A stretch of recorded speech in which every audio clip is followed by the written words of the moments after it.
I do not have to do that. Right. Okay, so in theory, we're all, what? Yeah, is that? I think it's maybe your screen. That's what's on your screen. Are Why isn't it? you sharing? You got that.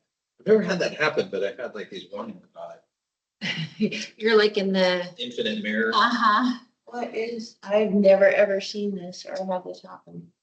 You're sharing your screen, which is sharing your screen, which is sharing your screen, which is. That she's not, but and Rachel, is also not feeling well, but Rachel, other Rachel, obviously is gonna be, There's that. It's- yeah. And Albert's, I think, out of town, Do I join? and but Chris is not- still out of town, right? Who's that? Caroline, Treasure. Sorry, we may have some. Tina, Tracy, yeah, Tracy. So we might only be, well, and 5 and. Okay, Amy, I'm really confused. What's happening? So how, You're sharing. so your I'm already screen. sharing. Yeah, you're good. I don't need a double share. That was the double share. Sorry. Yeah, no, you're good. And then I'm gonna join and just make sure I can share so that I can present from here. But where do I start recording? Oh, I thought I had to join the meeting. Did you not join the meeting? I did, but that's when I started getting the trick. And right now you're, I'm plugged in. oh, that's why. Is that, should I unplug? So are you just, hold on one second. Let me join the meeting and see what I see. Because I'm not sure if we're seeing what's in the room. Okay. Or, hold on one, second. Let me I join. thought I had to join first. Um,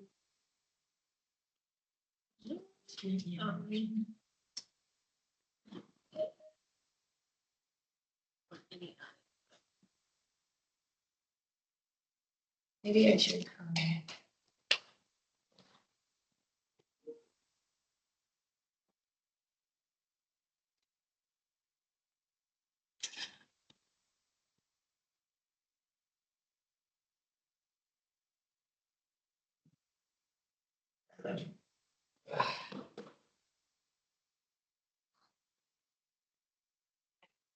Yeah, it looks like you're sharing. The recording is not started.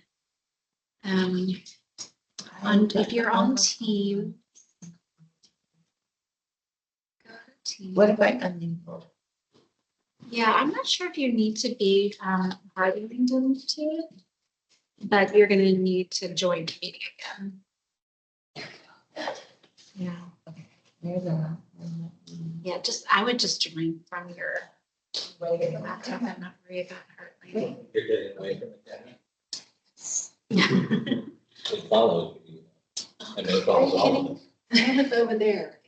Oh, when it would default right to you. Yes, I've seen that one. It likes you. So Rachel, Oh, I can't believe how. Rachel, this is your opportunity right now. to relocate. Oh, is that the popular? That's. No, that's sort of the default. Oh, So nothing's happening and it'll just be on you for. No, it may not. It may be different. Might have just been me. Your fault. We're gonna find out. Their meetings are recorded too. You can watch yourself. Yeah. There you go. Fantastic. Where?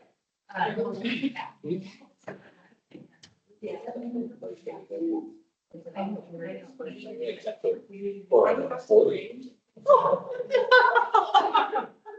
Regular mansion. That's awesome. Yeah. Yeah. And then we spent a bit.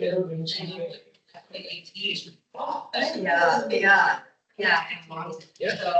So my. It's good. It's fine. Go back. Or delay.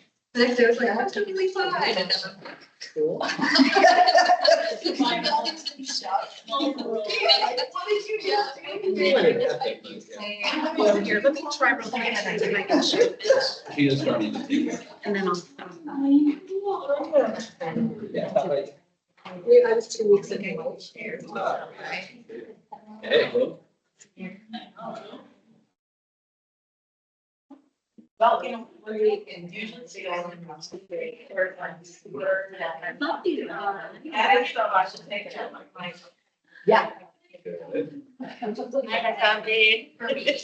I think we got it set up, I'm not sure.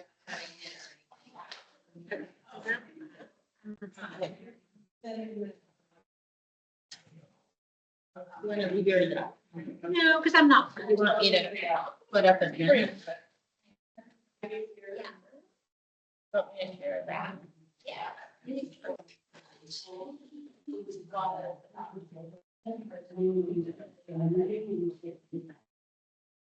Got the shirts tried. Coach was always baseball team. oh, yeah. But you wear it. No, I like A's, the Red Sox, the Yankees, all of it. They're saying, he's like, yeah, a lot of times other coaches Yeah. bid for the Yankees. They'll like pay out the coaches. Good for them. So let them.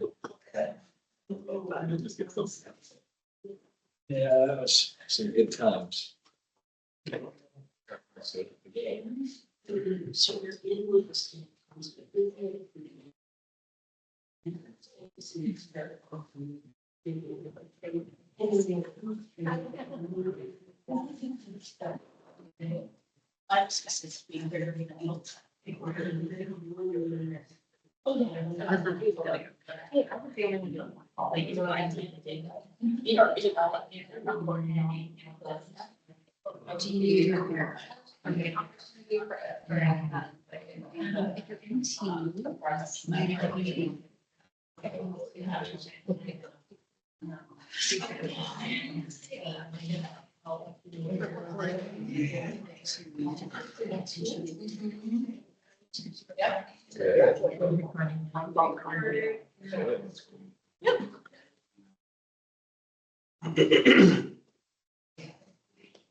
Yeah, I do not record my. I think it's you do. It might be set automatically. You can ask them something. Something, yeah, she might have said. Yeah, what's up? What can I help with? Is the meeting set to record automatically? You know, it is. I can see that it's already recording, so we can just cut the first part later. Just wanna make sure. Yeah. We went down the list and got everything. Okay. I think that's a new feature. Microsoft just like changed Teams, so it now like records automatically when it starts the meeting. Just a weird quirk. More convenient. Yeah. But we can just cut it until we actually start the meeting and then. No, I'm not sure we break that term. Okay.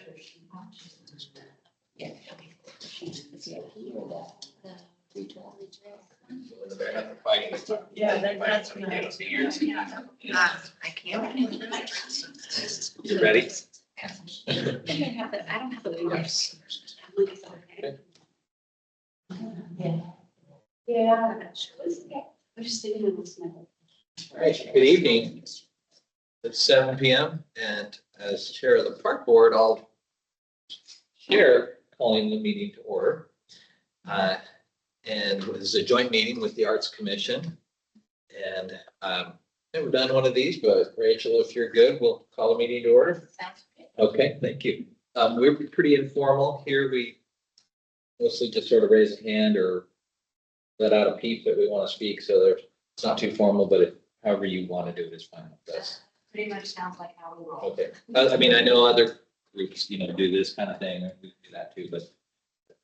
Okay, well then I'll take roll for the park board and then if you want to take roll for Arts Commission, we'll go from there. Okay, so Katie Bell, Andrew Ehrlichman has an excuse of absence. Kovac, I'm here. David Luke. Here. Tim Motley, do we have Tim? He's usually online. Not that we know of, but we'll. He should be joining. Tim, if you're online somewhere, try to speak up. Let us know. Ryan Olson. Here. Marlene Waxy. Here. Paul Adair. Here. Martha Gintner. Here.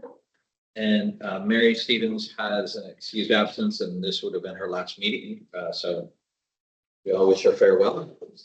And then that's it for us. So if you want to do yours. Do you want me to read the list? Yeah, we are even less formal than you guys. So Tracy, you can say here or something. Oh, here. Kimberly has an excused absence. Rachel Wright is here. Tina Hayes. Here. Chris Craven is out of the country and has an excused absence. Rachel is online, I can see. Here, yep. Yes, Rachel. Albert has an excused absence. Treasurer and Caroline. Present. Awesome. Thanks, guys. Okay, and then I don't think we have any action items today, but I believe we have a form whichever way we might need it. So that's great. I'll do the parks approval of minutes real quick and then we can do yours. So did everybody on the parks board get a chance to look at the minutes from the last meeting? Any corrections or revisions? And with that, the previous meeting minutes are approved. And we are saving ours till. Yeah, okay. Then I guess we move right into public comments if we have any. Corey, I think you're on. Hi, everyone. I'm Corby Kessler. I'm the Executive Director of the Downtown Issaquah Association. And this Friday, May 2nd, we will be putting our first Arts Commission grant to work with the Wine and Art Walk. So I hope to see you all down on Front Street on Friday, 6 to 9 p.m. And that was it. Thank you. Hey, thank you, Corby. You're sweet. Thanks. Anyone else? Not seeing anyone or knowing of anyone? Speak up later. We'll let you back in. We'll move into regular business. And the first item is the Creeks to Peaks 3 Trails Crossing presented by Amy Dukes, right? Did you want to go first? Yeah, so hi everyone. I'm just gonna jump in real quick. Arts commissioners, welcome. Sorry to be missing you in person, and park board. This is probably my last park board meeting, seeing you all virtually for a little bit. I just wanted to jump in and do sort of our other business items just at the top of the meeting real quick, so I can jump off. But just a reminder that our next meeting is on May 19th, which is not our normal fourth Monday of the month.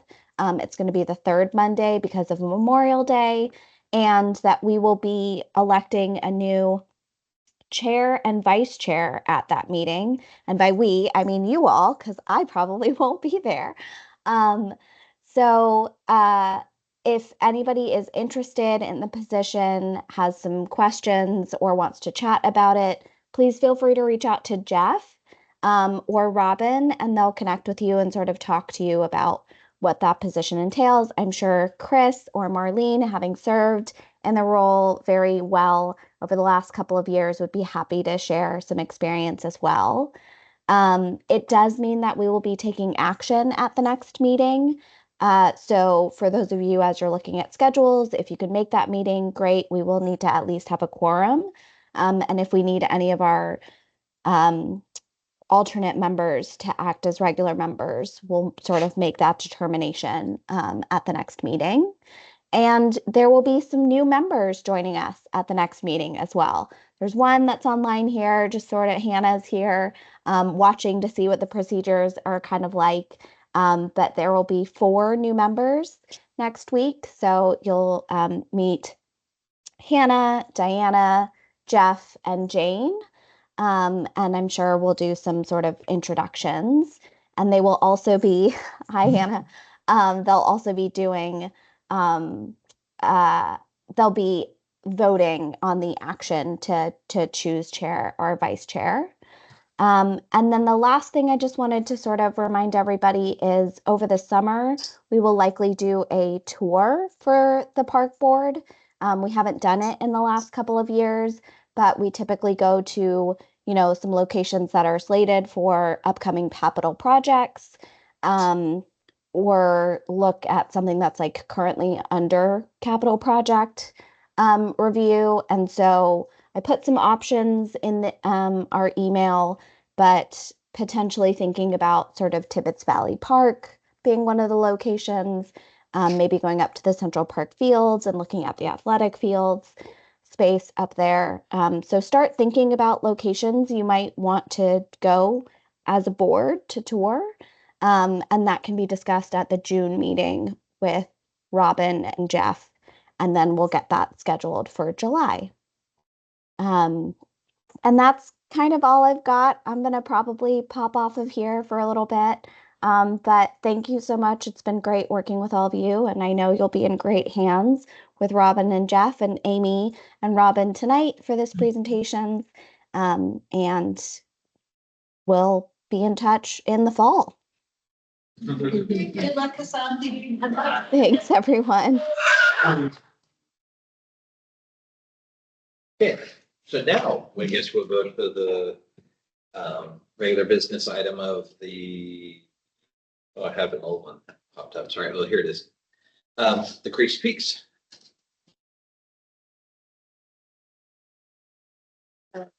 Or Issaquah intersection murals. Yeah, it has many names. So I am going to, Robin, do you mind just giving sort of the overview of the project before we launch into the art? Yeah, sure. So in our park system update, our 2024 plan, we came up with collectively between us and the community came up with the idea of creeks to peaks. And as we went through the process, we realized that this is one of those cities where we could actually have all the parks and all the trails connected. And thus Creeks to Peaks was born. So this is one of our very first projects for Creeks to Peaks. We call it the 3 trails or the Issaquah intersection murals, but we're really calling it the 3 trails project. And it's a kickoff of the intersection of Lake Sammamish, East Lake Sammamish Trail, the Rainier Trail, and the Juniper Trail. And it's right on Gilman at the intersection. If we have a map on that one. 2 minutes, switch to the. Sure. Yeah. Yeah, but this is kind of just our pilot project and our kickoff project to really introduce the concept, to highlight the concept and make sure everybody is a recognizable project. I don't know if you want to go through. Yeah, I was going to share the artwork, and this is the location. Do you want to speak to anything about the location before we look at the concept? Sure. So initially we looked at some ideas for asphalt art and realized that this would be a really nice place to start this off. What we'd like to do though is really focus on the 4 corners of the intersection. And I don't know if you know if you've been out here, it's what's called a scramble. I think it's only one in the city, but where you can cross diagonally. And that really emphasizes that north-south and east-west connection. But we really wanted to highlight the corners, everything on the sidewalks above the ramp area. We couldn't touch the ramp area because of ADA restrictions, and we don't want to mess anybody up with that one. So here's our 4 corners. You'll see just a aerial view on the top. And want to go to the next slide?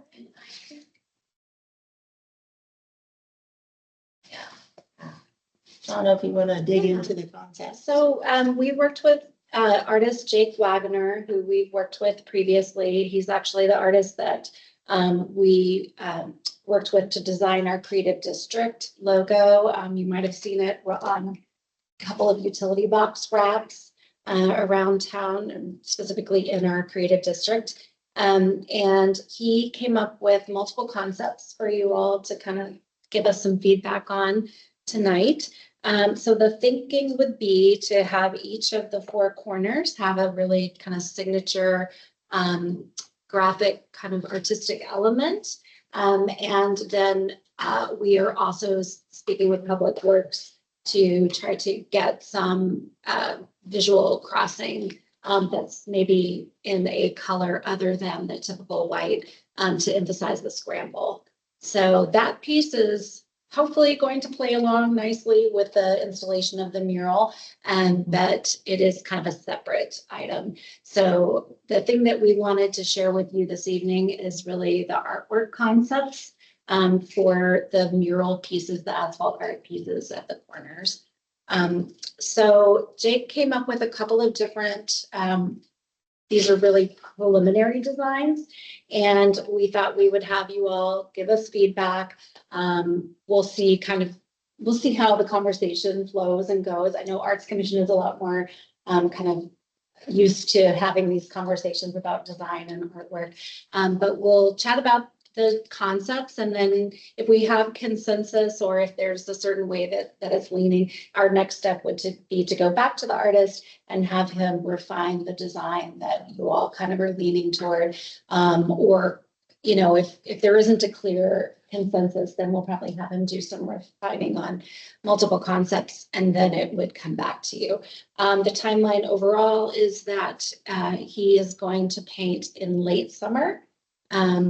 We have such a short window for doing mural work in the Pacific Northwest. And so we're really hoping to get this installed in like August or September at the latest. We are waiting a little bit on a grant request to the legislature that could help boost the start budget for the project.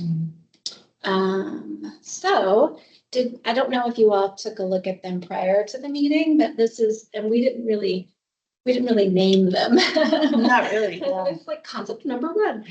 So this one, I can just read, let's see, do I have it? No. Okay, so these are the four corners, and this one is a little bit literal. The Rainier image is at the corner of Rainier Boulevard. The images that look like the lake are as you're heading towards Lake Sammamish or coming from Lake Sammamish.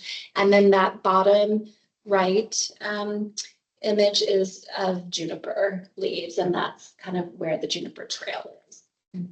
So this one is just kind of our beautiful natural environment.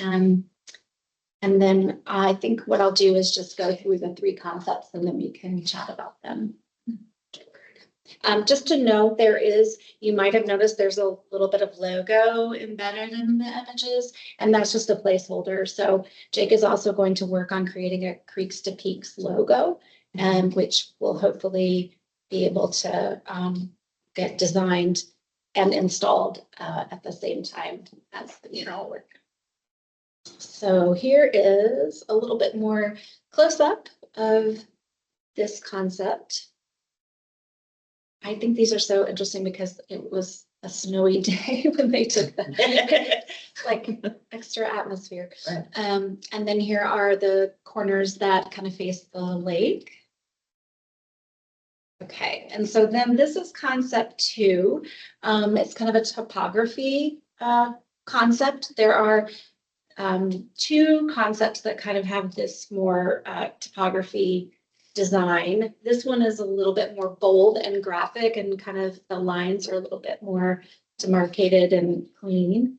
I do not think, correct me if I'm wrong, Robin, I don't think that this topography is specific exactly to the actual locations, but it's something that we talked about with Jake that maybe we would want to try to make it more specific. I think that the water maybe does represent Lake Sammamish, but the others maybe a little less specific.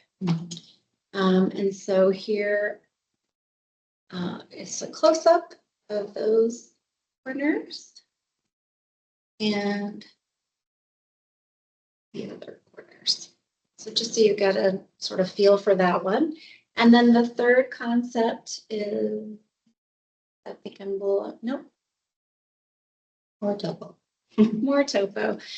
So this one is sort of a riff off of the one we just saw, but a little bit more loose and a little bit more natural, and a little less kind of harsh in its lines. And I don't mean harsh in a negative way, but just a little bit more a softer kind of approach to the graphic design. And also, this one is a little bit more, has a little bit more free form on the edges as well. So kind of spreads out a little bit more gently than the other one. You can see in this close up. Again, I don't know that these are super specific to the location, but that's probably something that Jake would work on refining if this is selected. And then here is another nice large close up of this one. This one also is a little bit, uses less paint, and is making use, I think, of some of the sidewalk as, you know, kind of contrast and negative space. So those are the three. I think that's the last slide, yeah. And the parameters we gave him were around creeks to peaks. We wanted him to include Issaquah Alps, obviously all the mountains, creeks in our waterways, and see the Lake Sam and just our natural fabric. And the contrast between the valleys and the peaks. So to tie into that. So he came up with 3 really interesting, really great concepts, very bold colors, which is what we wanted. We want to make sure that the intersection and the crossing is as safe as possible. Right now, it's a little difficult to see what you're actually supposed to do, and the signs are small. So we want to pop that out as much as possible and make it as visual and interesting as we could. And they will naturally fade a little bit over time, although he is using some fairly new and innovative materials, so they should hold the color pretty well. But he did start out with very bold colors, partially for that reason. So I just invite you all to have a discussion. These are good questions, I think, when you were for this, right? Yeah. The park board. So I was curious, did we check in at all with like the police department or anyone to see if they had any design brief parameters on safety? Prior to this, I'm just looking at the things that are like little lines that can sometimes denote traffic or et cetera. I'm curious. Yeah. We checked in with our public works transportation folks to make sure where along the asphalt we could paint and where we couldn't paint. And we have shared this with them, and they feel like any of these would be acceptable. But yeah, we do need to maintain that high contrast yellow striping there to show where the curb starts. And my other question was just, and I think you briefly mentioned it about sort of the length of time that this would last. And then I know we might have with the environmental board and our team kind of curious about like what paint we're using as we're close to storm sewers and all that stuff. Like what are we using as it relates to sort of paint? What's the runoff? Yeah, all of that has to be approved. But the painting the paint product that he is using, he has used in previous municipal projects. I think the largest one he did was in Pierce County at Ruston Point. And it has lasted, I think he said, like 7 or 8 years without touch up, which is pretty amazing. We tend to be pretty good about maintaining our artwork and touching up at least every other year. But yeah, any product that we use will have to get approved by the city, not just the arts commission. Well, I think they look great, so. I think we should say the paint is rather thick.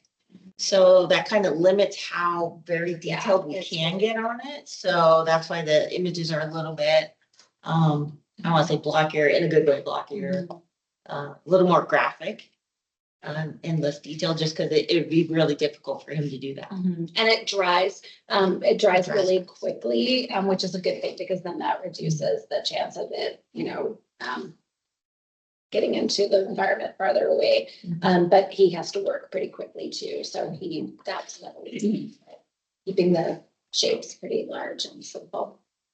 So basically, I'm sorry, just to kind of reaffirm what Marlene said, so it would be safe in case, if it's raining or whatnot, and what goes down into the drain and it's so close to the creek that there won't be any harms to the salmons and. It will be, yes, and it will be sealed too, but it also, from a different, not an environmental safety standpoint, but from another safety standpoint, we also have to include a grit within the paint so that it's not slippery as well. So all of those considerations are kind of like our very base, like those will all be taken care of. Yeah.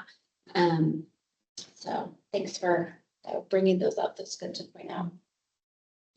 Well, I'll set towards design. That's personally my, voting or whatever, what appeals to me the best is the first design.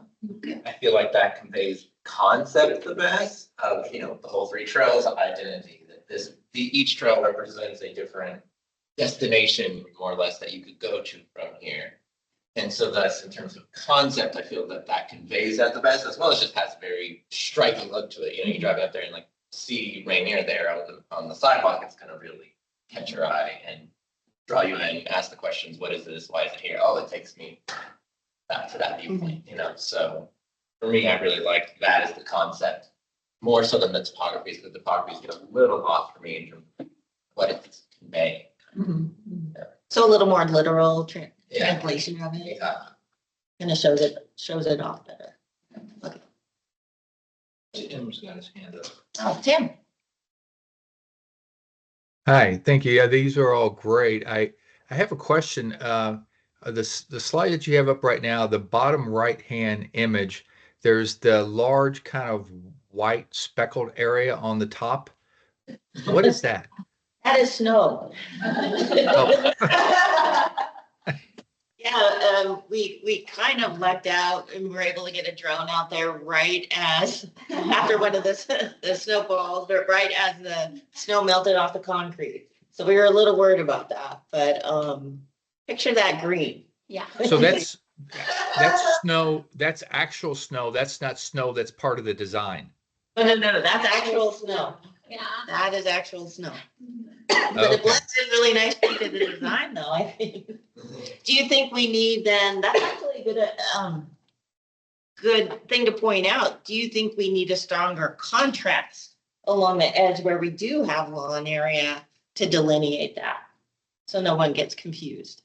Yeah, I think that might be useful. I mean, it's hard looking at this small 2-dimensional image and knowing part of it's snow and part of it's design.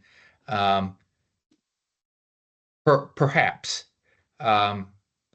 But I would also echo the comment on the first set of images being the ones I would lean toward for the community.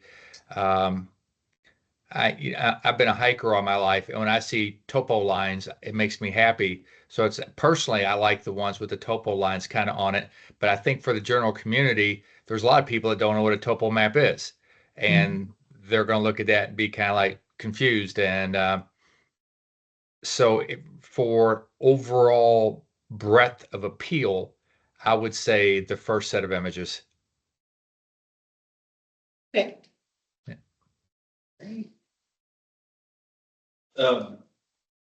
I'd say, you're looking at the pictures, from a drone shot, is the average person seeing is gonna be between like 3 and 5 feet off the ground where they're looking down. And to me, I actually like the topos better, but the imagery of the first concept, I think actually lends itself towards, if you were standing there at that intersection and you look down and you see the juniper plant or the juniper berry or a big mountain rainier or a big piece of lake, I think it calls out more than if I'm just standing over a squirrely line of what I'm trying to see. If really you're only looking like this much area. That's kind of how I thought what I did to float this through the house and everyone in the house like better. That was great. So, I just kind of looked at it as like, if I'm here looking at it, I'm not seeing it in this form. Yeah, along the same vein, on Constable, and I do like Constable best. They'll change the arc, but is there a way to do like perspective? So if you're standing at the intersection, you actually see the mountain as you're looking, you know what I'm talking about? Oh, yeah, have it kind of just. Versus like a visual perspective versus we only appreciate it at 100 feet. And then you're like, Right. So- Or some depth in there. Or something. Yeah. Right. With those kinds of force perspective, if you move, it has to be from one spot. If you move into a different. No, yeah, I totally get it, but Falls off. yeah. I don't know though that looking at can you scroll up to the first one? I think, I was wondering about that too, of like, if I was standing on the Mount Rainier Park, would I read like a mountain? Would I be able to see it like that?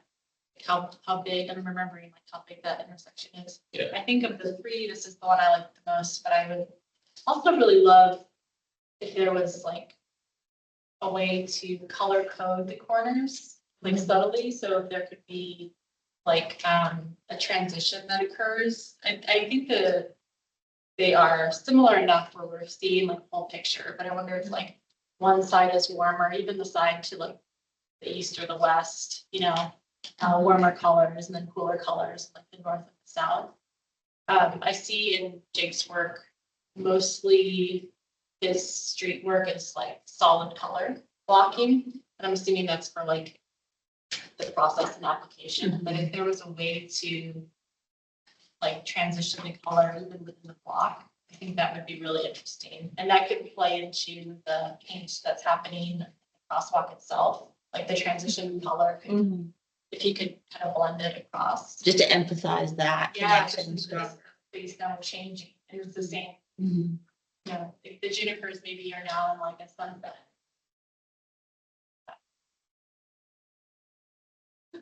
About the badge and where it says creeks to peaks, but then the three different colors. Are those meant to be wayfinding for the different trails, or are they just meant to say creeks to peaks as branding? Yeah, he actually used different colors because he was suggesting that that the color would allude to what type of trail it was. So he had sort of come up with a suggested system, but we felt like it was complex and it would only work if we were going to really actually be able to produce it all over the city. But he kind of thought of this whole system, which was pretty cool. But I think what we've ultimately asked him to do is just come up with a logo for Creeks and Peaks. But he was thinking about it kind of, and somewhat what you mentioned, Tina, as a way to kind of let you know where you were going, and that it would be visually intuitive. Just along those lines, though, I think it is the creative district. There's a real opportunity to think about how this could get applied in different areas. Maybe it's too much to do all over the city, but to have that sense of these are the thresholds going into the creative district, and how do you emphasize? Even though maybe there's not the budget for it at this point, having artists think about how a system like that could. Just within the creative district portion. Yeah. And we also thought about potentially, we do have a creative district logo, maybe someplace, down from the, this artwork, we would also kind of put that logo as well. Because several of these corners are kind of pointing you towards parts of the creative district. It seems like we're mostly concentrating on perspective from people on foot or maybe on bikes. But I know this intersection really well, and it's a bizarre 5-way, very busy intersection. So I like it that we're enhancing it. I see so much confusion from drivers when they're going through this and trying to figure out where the pedestrians are going. So I think coming from thinking about people in their cars, looking at this, seeing the crosswalks better, having better markings for pedestrians will be great for safety as well. And kind of piquing the interest of drivers coming through, like, what is that? I'll have to come back here and take a closer look. So that's a different take on what they do with that 5-way intersection, the colors, and will it make sense to somebody driving through it? I think specifically to that point, really highlighting that it's a diagonal crosswalk. I want to all understand it was there's red, and I know the white, there's no red.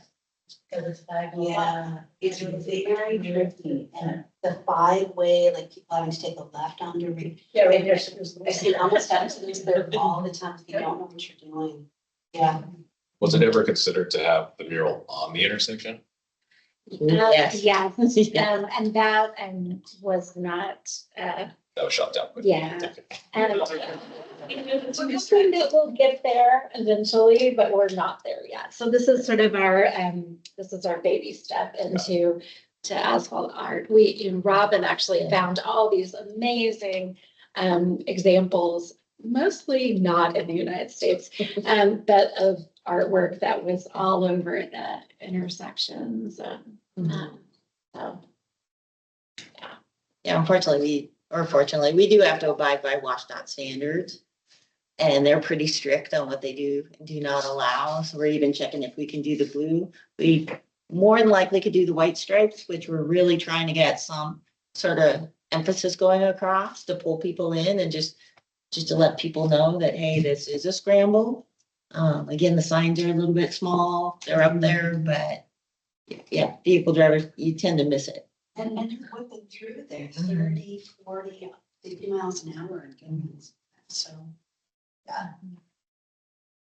I have another thought about this one. I'm gonna kind of back up. I do like it, the blue green, but I'm a little worried that it's bit off a little bit more in terms of like the content of that, what we can actually read as pedestrians. And I would love to see like what it looks like from the ground, if there's a way for him to give us a. yeah, I think he can model it. This From, way? Mhm. Yeah, I think I'm more like maybe something in the vein of the topographic map, but that looks less like a golf course with the colors. Where it's really pattern and color that delineate space instead of a theme. The scene works really well from bird's eye, but like if you're standing down flat on it, I'm not sure if that's actually gonna like be readable. See, that's, I think it looks nice, but from a art's perspective, it's helping people wayfind. That's right. And so that's kind of easy way I find interesting. Besides the state is here, it's more literal to actually what people are trying to do there if you are on bike or on foot. Yeah, like I've been on some like college campuses and stuff like that with a big like, ground mural like that. And even though, yes, perspective and someone's coming to play, you can get a good sense of it while standing there. And it creates a good, like a wayfind and a good moment. I do think this can work, but yeah, if you can model it to look at it ahead of time. Yeah, I'm pretty sure that he can. And again, these were initial concepts that we wanted your input on, and then we didn't want him to go to that level for all of them. We wanted to see which one kind of spoke to all of you, and then we will ask him to do that sort of deep dive so that we can really assess what it looks like as a pedestrian standing there. There, other thoughts or? Yeah, just from looking at these images, and I know they're renderings on top of a photograph, but something that seems a little bit distracting is all the different colors of concrete around it. And if budget allows and transportation department allows, the curbs and the ramp that are supposed to remain gray, if maybe they can all be painted a uniform gray so that you're not pulled away looking at these sort of bugaboo distractions, and then you can really see the intended image, something worth considering. And we can do that. I mean, we could paint the landings. We just have to have a 75% contrast between the truncated domes and the landings. So. And even like those curb edges, they're all one color gray. I think that'll really Yeah, I think that's achievable. help drop it to the background and then really make the rest of it pop.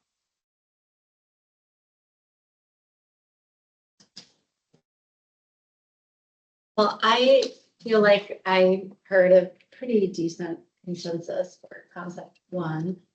So I think, correct me if I'm wrong, but I think that's kind of what I heard. So I think what we'll do is Robin's been taking awesome notes. We'll take all of your feedback and give it to Jake and have him refine this concept. and we'll see it again. Yeah, I like it. Awesome. Thank you. Oh, was there, and I didn't know, did anyone that's online want to weigh in at all? Are you guys all good? I know Tim did. Yeah. Great, okay. All right, the next item is public art relocation, also by Amy Ju. Do you love how we brought all of our art items to?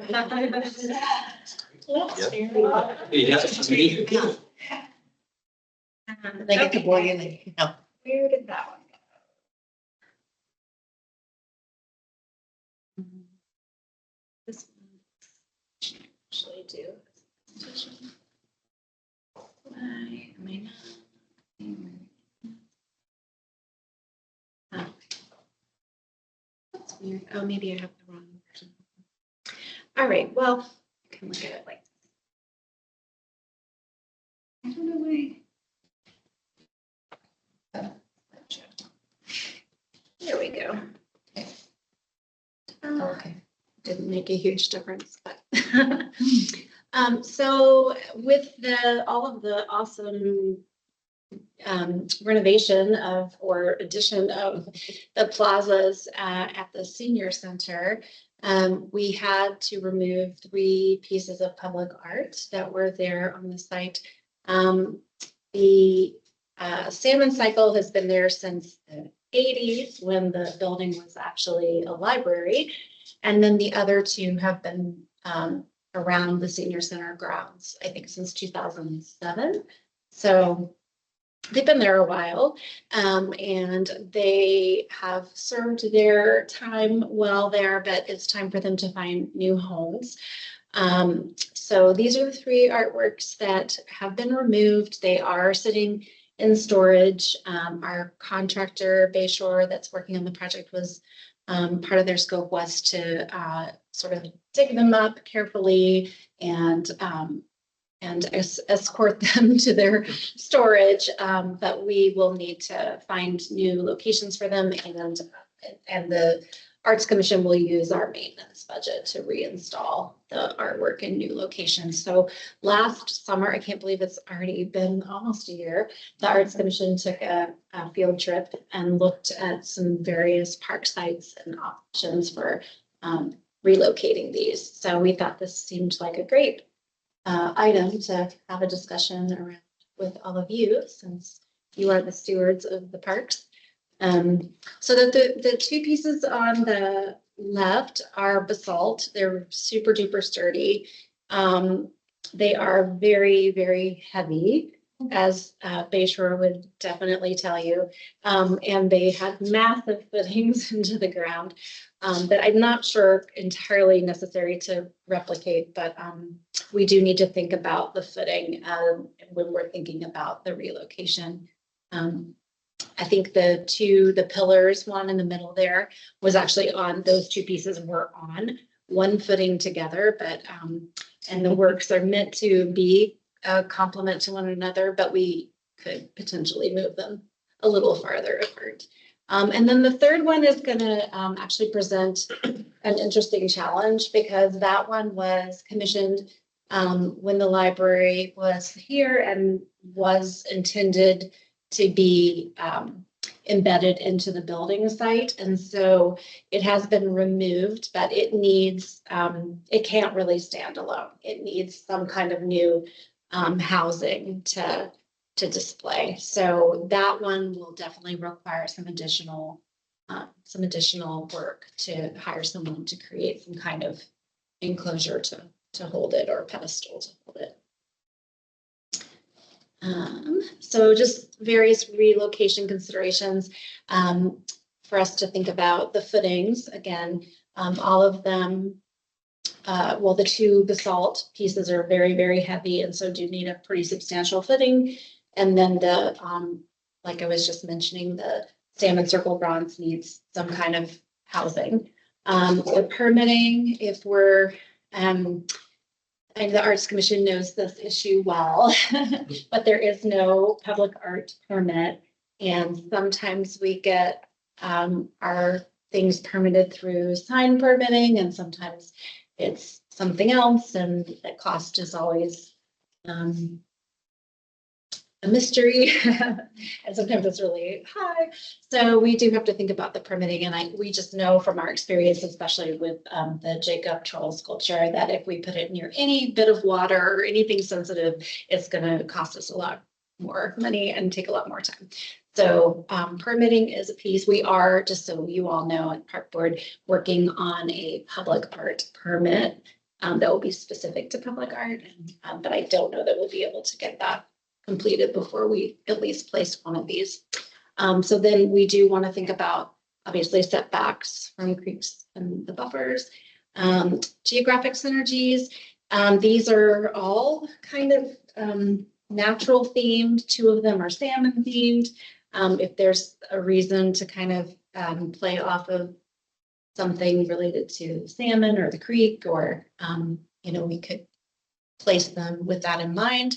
And then geographic gaps. So we do have a decently large public art collection for the size of our city, and our artwork is primarily located in our downtown core. So we always do like to consider, are there other places we could put it where we would reach people who maybe don't get to see our artwork all the time. So the Arts Commission kind of considered a lot of these things as we were doing our field trip last, I think it was August. So based on that field trip, the Arts Commission kind of thought that Salmon Run Nature Park would be a great site for this piece. That is called River Run. And it's salmon. And specifically, we looked kind of at this entrance area. So I can run through these real quick and then we'll just backtrack. And then for the salmon cycle, we talked about potentially putting it somewhere in Confluence Park, maybe in Margaret's Meadow, sort of closer to where the additional parking is located on the other side. And then for the pillars, we looked at Burnston Park, which is right across the street from the Salmon Run Nature Park. That one had some nice kind of open spaces. And then another option that has been brought forward is doing something at Anthology, because there isn't anything public art there. And there is public trail and public access there. So just swing back and kind of open up for conversation, especially since you all have a lot more familiarity with the parks, each of the individual parks, and the kind of features of them. Would love thoughts, and Arts Commissioners agree to chime in about what called you to that location. Because we did look at, let's see, we looked at like 6 or 7 locations around. Was the goal to keep them all very close to each other? Not necessarily. I mean, I think that, well, one, we were doing a walking tour, so there was,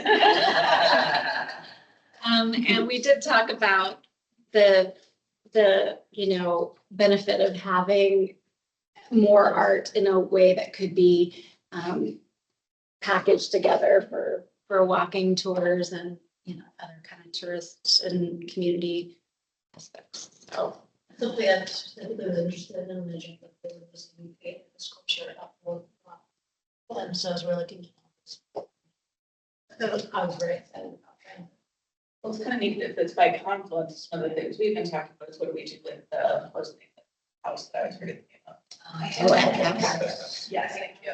Right, but part of that idea, right, is that there could be art in there as well, right? So it would be a cool place to start an art walk.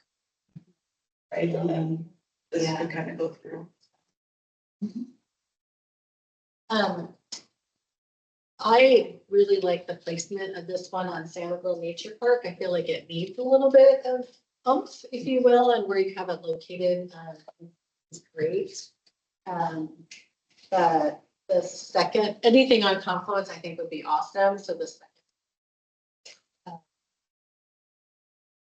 Yeah, that one I think is really spot on. It would be nice if it was, yeah, somewhat close even to the bridge, because I feel like, you know, that really, really draws you and you know, can see the creek there. The last one, I walk my dog all the time through the Issaquah. I think this one would get lost a little bit, and that's the only thing I would worry about in Bird Park. Every time I go there, there's nobody. This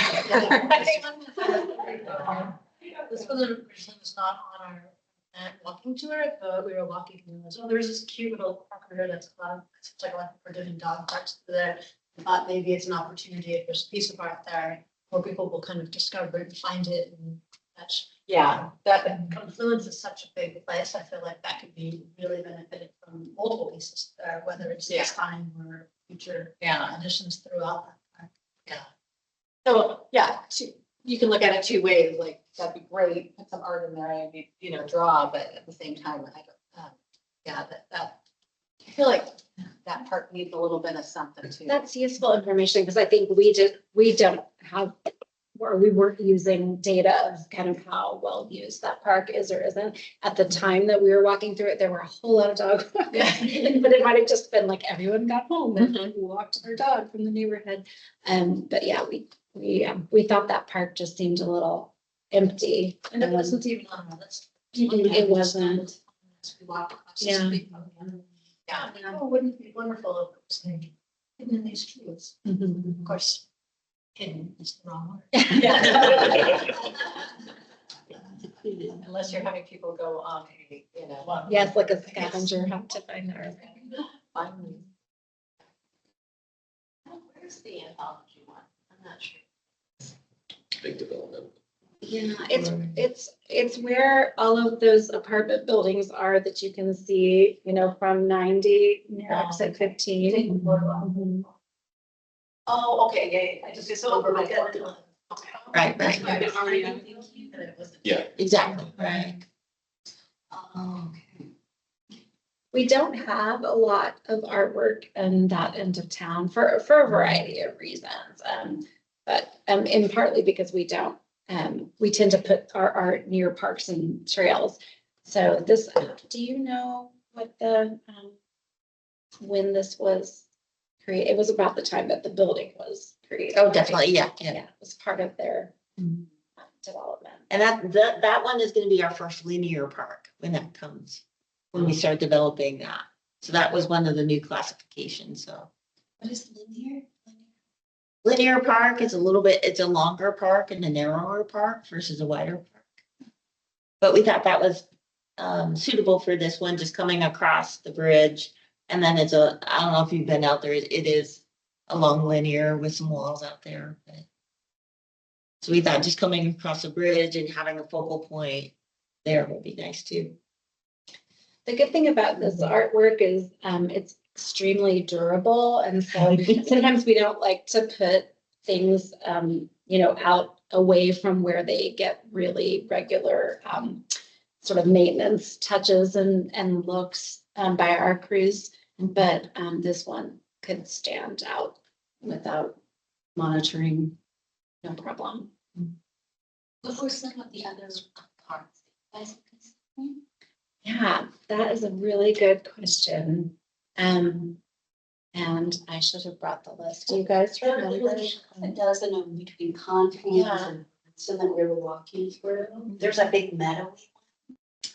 Right. Oh, we looked at the Front Street properties, which also is another park that's kind of underutilized and kind of empty. The one behind Confluence, so after you pass through the bridge. Mhm. Margaret's Meadow. And that one is one that we're recommending. Oh. Yeah. That was in the back. Yeah. Could this one move to Confluence just to kind of demonstrate? It definitely could. I mean, and Confluence could certainly absorb more than one piece of artwork. Especially since like we have so much the music festivals there. Yeah, it does get a nice It impression. can get some attention. Yeah, and during the school year homecoming, I mean, that bridge is a great audience. Kids and holiday take pictures and outfits and, it makes it, yeah. Yeah, I definitely think we would be able to find other locations in Confluence that could accommodate such fees. And again, it's just natural basalt, so very easy to integrate into natural environment. When you go to the first one, just for my understanding, like, is this pillar, are you thinking here? Or are you thinking? I think we were thinking in the planting, right? Yeah. I think that'd be great. Yeah. I mean, I think that'd be an eye popper right there. Planting, yeah. Well, so it sounds like the first two, you all feel pretty good about, and then the third one, maybe we should keep shopping and Confluence as an option. Yeah, I don't know, I have a soft spot for this, and I feel like, My favorite too. yeah, I mean, I love the other two too, but I just feel like it is a focal point, and you kind of want it to stand out, and I just don't think Bermson, it's just not, for me, just as my own opinion, it's just not the right spot for it. I don't know, it just doesn't, it didn't jive with me when I was looking at it, but walking toward it, or I don't know, I just feel like it needs to be in a little bit more of an open environment. Anyway, that's just. What about like the park that, space on the name of it, but next to the swimming pool, across the street from the swimming pool? There's a little park with the 3 picnic tables right there. It's right along the creek. I know that was, yeah. That was the front street. Oh, the front street, yeah. I feel like those could. I don't know, I like the idea a little bit of kind of what you talked about, like finding them, but I also like the idea of finding places where, kind of like you talked about on the intersection is, hey, what does this look like from the person walking there? But also, can someone see this while driving or bicycling or pushing a stroller or walking a dog that maybe doesn't have the opportunity to venture into Bernstein Park or something like that, is everyone can see it from whatever access they have at that moment on that day. And so I really like the Salmon Run Park. I think that one's great. The one on, that you have on Confluence down the other side is maybe a little more hidden, but it's very discoverable, especially, in the summer or the spring, all the schools go down there and bring the kids down there and they do the salmon egg cycling and all that stuff. So that could be a fun little connected point there for that. And we can rework the tables around it too, or integrate those together. I just wonder if maybe there's something that you could drag those pillars, but I bet most people haven't seen them even at their current, well, not current location, but Previous. yeah, previous. Previous now. Yeah. Whereas if No one is seeing. They're like in Tarps. What's the location? I'm trying to pull it up on my map here, the hit and run, the art that got taken out. Oh, yeah, if this had been there and they'd hit this, that would have been really bad for their car.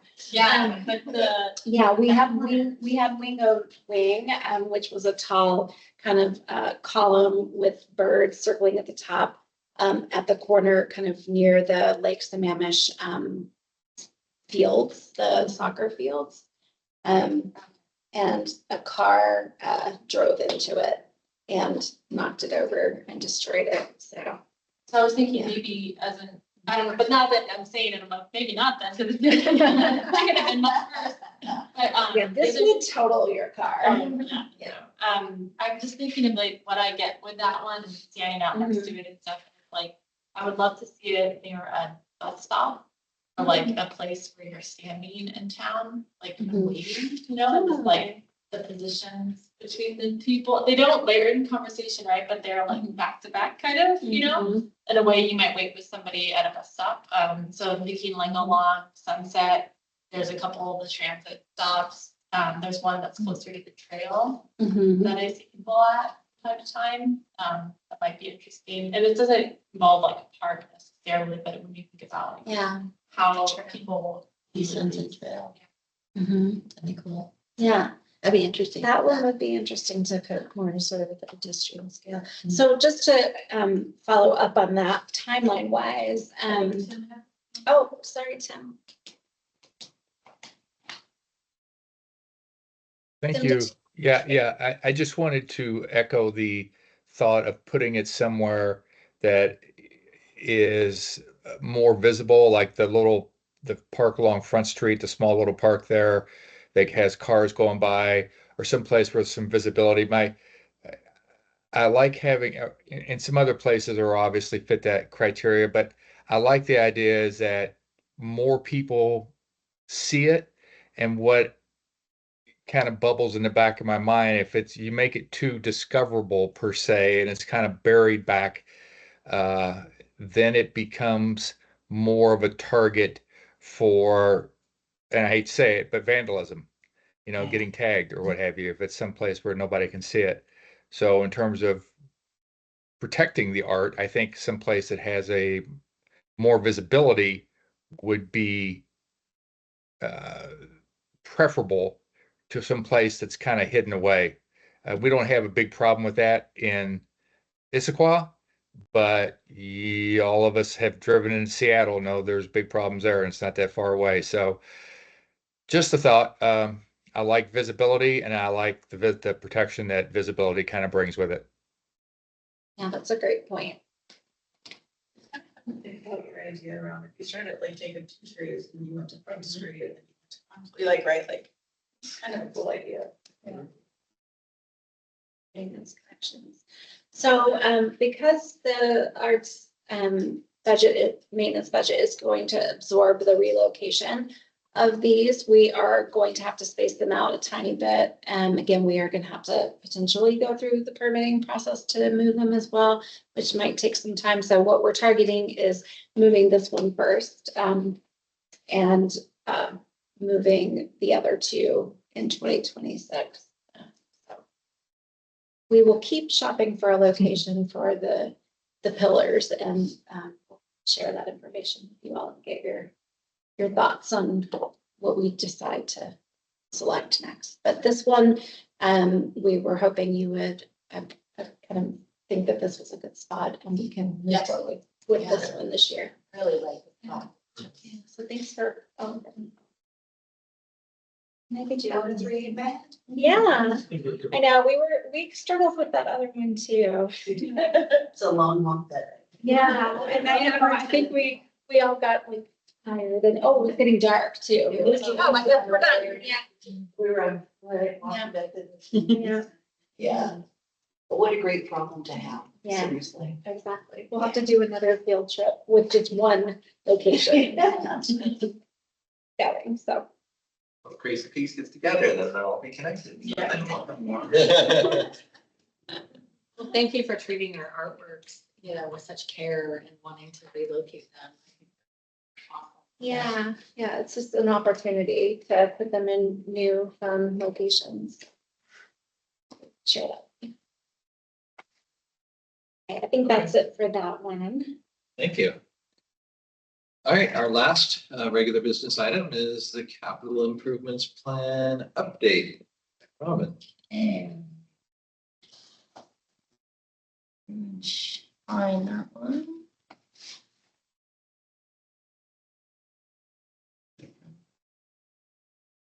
Start at the beginning, yeah. So what we wanted to talk about tonight was our 6-year capital improvement plan update.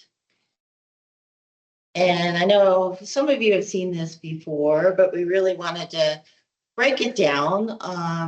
The capital improvement plan is a culmination of several different plans. Each department has to do one every 6 years.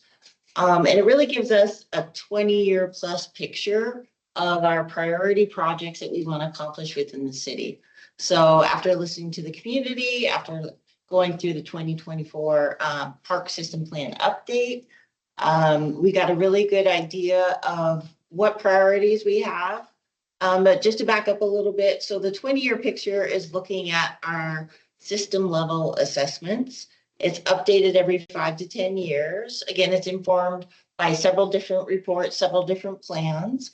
For us, it was a park system plan. For other people, it could be the master mobility plan, utility system plan, strategic plan, and climate action plan. But we're also looking at those together. So we try to see what's symbiotic, what parallels each other, and what we want to move forward. So we look at the big picture, the 20-year picture. And if you remember, we have our near, our mid, and our long-term projects listed out in our plan. We dive into our 6-year CIP, which is what we're doing right now, which I'll bring up in a few minutes. So this is really our prioritization process. The 6-year CIP is updated every 2 years, so we're doing it this year. And it really aligns our big picture with our current resources. And as you all know, we just went through some budget reductions and some staff reductions. So that's one thing that we're factoring into the projects that we're picking. But we're looking, yes, at funding, at staffing, our expertise, the complexity of the projects, and the amount of time we have available to complete it. So from the 6-year CIP, we start developing and diving into the 2-year budget. The 2-year budget, those projects are city council approved. We look at our capital budget and our operating budget when we decide those projects. We're also different capital budget types are our facility, equipment, technology and systems, park, water. All of the departments are developing a 2-year budget. So that'll be in 2027. We'll go through the 2-year budget. And we'll refer back to the 6-year CIP plan and see what projects are there, what funding we have available, what we've previously done. If it's a project like something like Tibbetts where we have to phase it, we'll look at the next phase and what we want to move into. But from that 2-year budget, we develop the funded capital projects. So a good example is how we got Hillside developed, which, by the way, we have our ribbon cutting on May 5th, which is exciting. So it ended up as one of the near-term projects. It got put on and prioritized as one of our 6-year CIP projects. Then it moved into the 2-year budget, and then it became a project. So it does sometimes take a long time, but it's good to reassess every 2 years and see what the community needs are and what our priorities are. So we're here right now at the 6-year CIP, and luckily we had a really good near-term project list to start off from, well vetted out by the board. The capital projects that we wanted to put on this 6-year CIP were Tibbetts Valley Park. It was very highly talked about, highly discussed, and came up as one of the top priorities. We have Central Park Pad 2, the field improvements there. Third would be East Sunset Trailhead improvements. Then Veterans Memorial Park, Eck House restoration, wayfinding and park signage implementation is going to be probably ongoing. West Highlands Park, the Hillside Park Loop Trail, and the Harvey Manning Park Expansion Trail. And a lot of these are also timed with grant funding capabilities. So we did submit for the East Sunset Trailhead improvements. And as time allows, or we can do this next year for Central Park Pad 2 also. So that kind of weighs into what gets prioritized before the others. You know, and as you know, some projects like Tibbetts are going to take a substantial amount of funding. It's bigger, so it'll take longer planning. So some of those we want to start earlier in the 6-year CIP. So also included in the CIP are capital programs. For parks, we have the Park and Open Space Acquisition Program, which is really active this year. The Playground Equipment Replacement Program. We find out that some parks, depending on how heavily they're used, will need updates every 10, 15, 20 years. And again, it depends on the equipment, it depends on the design, and how well loved it is. We have our Park Amenities Life Cycle Replacement Program, the Turf Replacement Program, irrigation, and our Trail Repair Program. So those are also included along with our capital projects.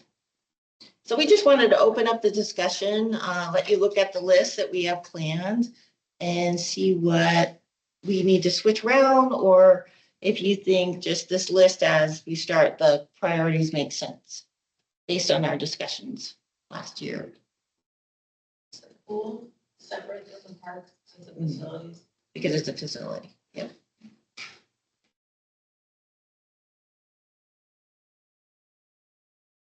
We know we need active recreation, we know we need fields, and that's something that we heard from several different levels, several different people, several different areas of the community, so that's one thing we really want to focus on and hit hard.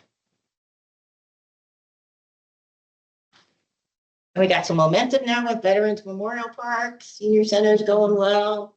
We're getting close on both of those. So we definitely want to continue that and make it an integrated space along with the field. Naturally.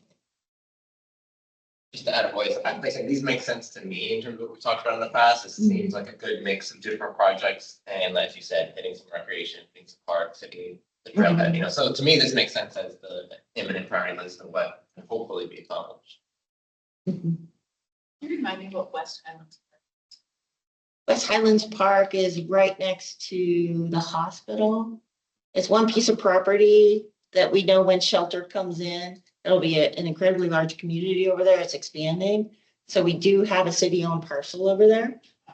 Wooded parcel, it's kind of up on a hill. But that's the West Highlands. Okay, that will be playground and that kind of stuff, or what do we do? Probably a little bit of a mix, because it is heavily wooded. You know, we don't want to take down too much of the canopy up there. But again, that's one area where we can get super creative with what we do. And just, are any of these projects like dependent on federal dollars? Like are any of these grants that are potentially endangered? All of it is okay, like planned on, we of these, I guess this is the long term, 2027, 32, but the one in the 6-year range, the 2-year range, like, are those, I'm just trying to understand like our budget, how it works, like where the money is. Right, and a part of it comes from REAP, part of it comes from general fund. But to what I'm not focused on federal funding, because that does have certain requirements with it. Sometimes they're a little bit stricter. The senior center right now and Pet Park has ARPA funding, that is federal funding. But right now I'm really focusing on King County grants and local grants. Sorry. Yeah, no, just, yeah, I'm curious, Yeah. like how the capital money. Make sure it's in the bank. Exactly, yeah.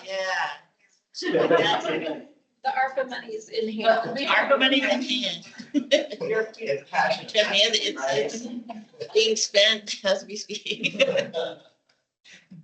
Hi, Dan. Hey, quick question. I remember we talked about this when we did the survey. One of the things that came back from many people was this dynamic tension between pickleball players and tennis players and everybody wanting more access to courts. Will that be picked up under the Tibbetts Valley Park improvement plans? And I don't remember. It seems like we talked about that, and I just wondered where else that might get blended in, because to be fair, that was a pretty loud response on the survey about those issues. So where do those kind of plug in here? Yeah, very much.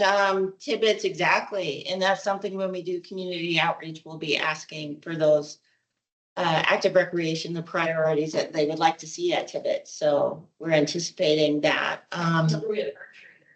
Yeah, archery came up too. Yeah, it was a dog park archery. It's a really good mix, splash pad. A little bit of everything at Tibbetts. So again, depending on the amount of funding, the phasing, that factors into it as well. But we want to make sure we do hit the priorities for the community. Fields, I think, came out number 1, along maybe pickleball, close second, and dog park. Yeah. I think it was Thank you. pickleball and tennis both vying for seconds and both wanting to eliminate the other.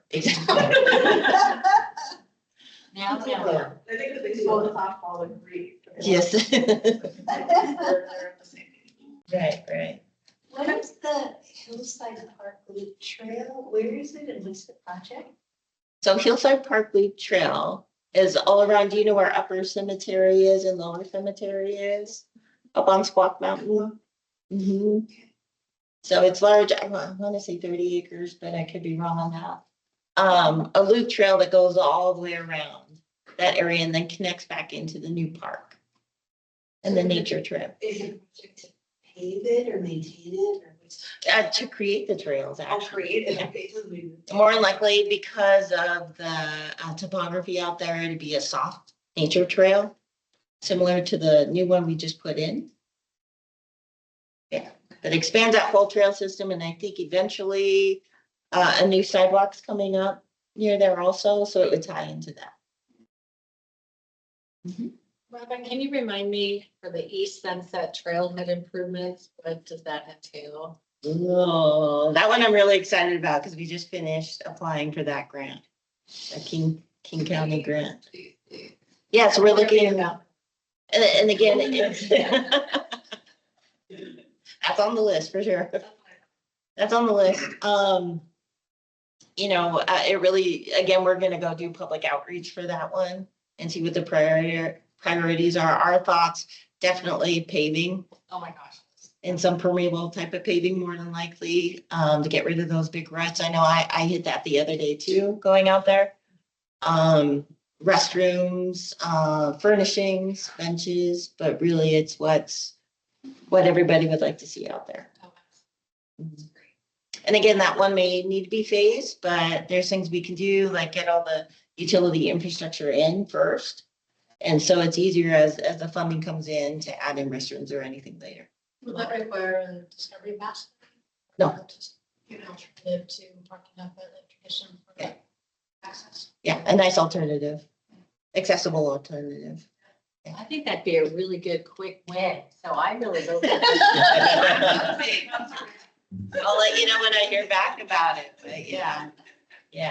And we want to balance and make sure active recreation is balanced with trails. We're known as trail cities, so more trailheads would be advantageous for everybody. That's a well-loved trail. I saw people there, it was packed at 6:30 the other morning. So definitely gets used. And I just want to say to Arts Commission, these are all projects really that have art and design potential. So just thought it would be cool for you to kind of see where the priorities are. There are things that we can collaborate on. That's something Amy and I talk about a lot, is how to incorporate art or some graphics or something into the design from the beginning. We're both really excited about adding on. That was a big piece we talked about many meetings ago, but as we look at growing and building our parks, is getting the conversation about art started at the beginning. Mhm. So that it's part of the whole process, not just we built a park and now we're gonna pop a thing in it. Right. Yeah, and I've done parks where the artist has actually been incorporated into the design and helped out with the design versus an actual piece. So it becomes a more artistic Yeah. space. Yeah. Team. Mm-hmm. So that's where we're at with the 6-year CIP. Yeah, exciting, daunting, but exciting. We're ready to go. Money. Yeah, exactly, yeah. I forgot about this. Next steps, just, so we'll take the 6-year CIP on May 20th to the Services, Safety and Park Committee. Then June 9th, City Council regular meeting, June 16th, City Council Committee of the Whole, and then June 23rd, City Council regular meeting for adoption. Robin, is that those council meeting dates, the entire Process, right? The capital improvement plan, not just the parks piece, right? Correct. Thank you. Okay. So on to reports, and Jeff's on vacations. We don't have a director report, is that correct? Correct. I can give you just a quick update. If you like, yeah, Hillside, we have a ribbon cutting on May 5th. We just ask people to try and walk in to that one because parking is very limited to not on that. Senior Center is going great. We have the roof on the shelter left to do and planting. And then I think we can open up that parking area, hopefully by the end of May. We're shooting for the beginning, but it looks like the end of May. And Ped Park, if you've been by there, we're installing our soil cells for the trees this week. Planter walls are going up, so they're moving faster than we can keep up right now. What's Oh, for Hillside Park. Mhm. In the mitigation area, we walked it last Thursday. It looks amazing, still holding water. Plants are growing like crazy now, so it was a good success. Yeah. Is there any parking plan for Hillside Park? Because I know people miss it because it's such a neighborhood park. Yeah. Really. But It's really tricky. There's really not in the future potential for parking. But right now it's super limited. It's just intended to be neighborhood access, correct? Mhm. Although the trails and the sidewalks that you mentioned earlier would enhance. Definitely, yeah. Where are the trails to come to and from to get there? I know there's one that goes to the Upper Cemetery, but the loop that you're planning. The loop, we don't have that laid out yet. So that's something kind of we'd have to walk out there with consultants, our design team, maybe walk out there with citizens, see what, there's a lot of trails that are kind of just naturally, people are out there making them right now.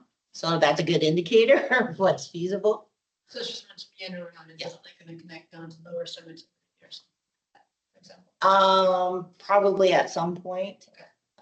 Again, I'm not sure about the layout yet. And hopefully someday all the way down.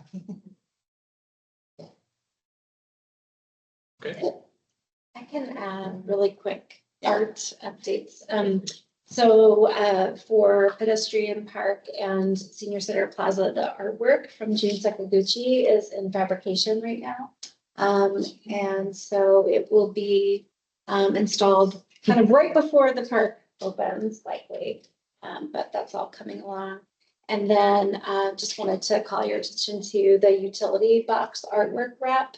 We've opened up call for art for that. So I can share the call with all of you if you would like to share it out to the artists in your life.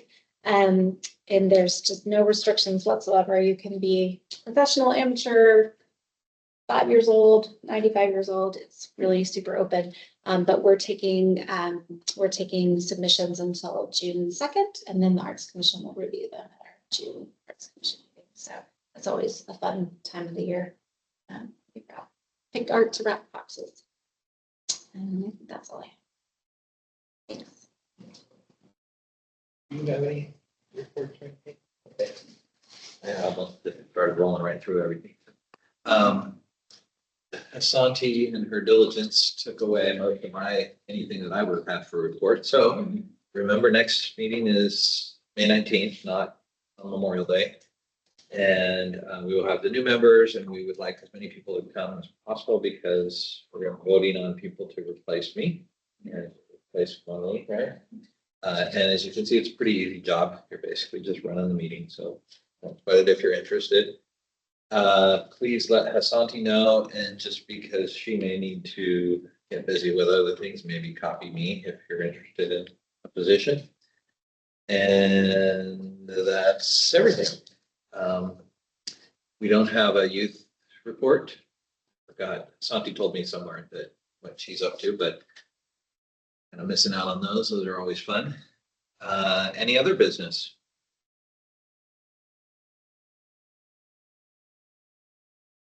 Okay, look at that. This has got to be a record. Probably tease Jeff about this a little bit. You're going to get yourself reelected. Yeah.